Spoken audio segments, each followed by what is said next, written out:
Hello friends, welcome to my channel Vidyalaya. तो आज GDS short list मु नहीं आसची। तो चलतु देखा कौटी कौटी कौन आसची। तो यार हूँ शॉर्ट लिस्ट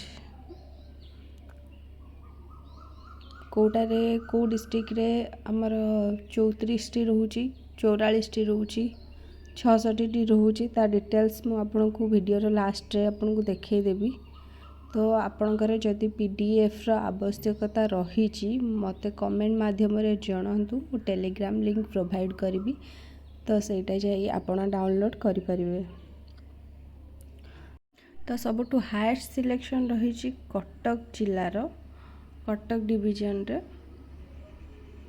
तो यही वीडियो रे आपण सब प्रकार आंसर की shortlisted job notification education related study जो गुड़ाक जीके मैथ रीजनिंग चैनल माध्यम आपण पाइपर।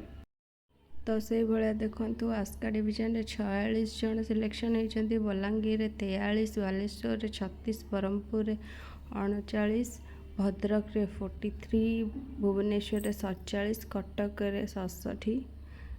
आउ भी बहुत सारा डिस्ट्रिक्ट अच्छी सब पीडीएफ माध्यम आपको जन पारि। वीडियो भल लगे लाइक सब्सक्राइब करने जमा भूलि। रही नमस्कार।